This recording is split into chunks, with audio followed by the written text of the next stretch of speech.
rêve à la réalité. L'Uznac, jusqu'à présent reconnu pour sa carrière de talc la plus grande au monde, est désormais célébré pour son football. Hier soir, le club ariégeois a battu Boulogne 1-0 et obtenu son billet pour la Ligue 2. Ça fait quoi d'avoir donné ce but de la victoire? Non, ça fait chaud au cœur, franchement. Ça fait plaisir. 5 ans après leur accession en national, les Rouges et Bleus aux Chamois pyrénéens n'en reviennent pas. Les joueurs ont fait preuve d'énormément de solidarité, c'est ce qui a fait la force de notre équipe depuis le début. Mais bon, on a du mal à imaginer qu'à 5 journées de la fin, on puisse monter. 650 habitants, un budget de 2,5 millions d'euros cette année et des joueurs pour la plupart amateurs, l'Uznac entre dans la cour des grands, loin du star system. Pour jouer ce championnat national, le club a dû s'expatrier à Foix, faute d'aménagement nécessaire dans son propre stade. Et pour recevoir ses adversaires l'an prochain, il devra sans doute déménager au Stadium de Toulouse, seul stade homologué de la région. Prochain challenge, le titre de champion de national. Et cette fois, le directeur général du club, un certain Fabien Barthès, devrait être de la partie.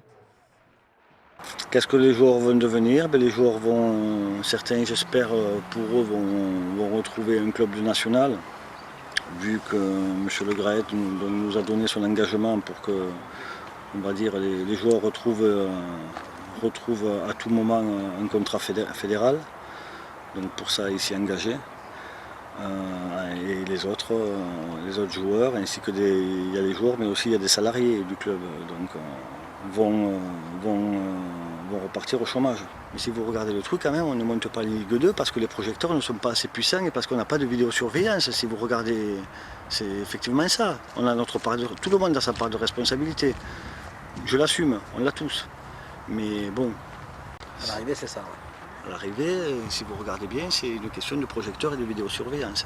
On ne dépose pas le bilan. On a proposé à la mairie de Luzenac et à l'association de partir en CFA2, donc ils ont refusé. Mais on ne dépose pas le bilan. La SASP va continuer à exister? Elle va continuer à exister. En DHR, c'est ça? En DHR, l'équipe 2 va devenir l'équipe première en fait, du club. Je connais un peu ce monde, mais je ne m'attendais pas sincèrement. Voilà. On parle de descente aux enfers, mais ça, en fait, ça a été la montée. Ça a été une montée terrible.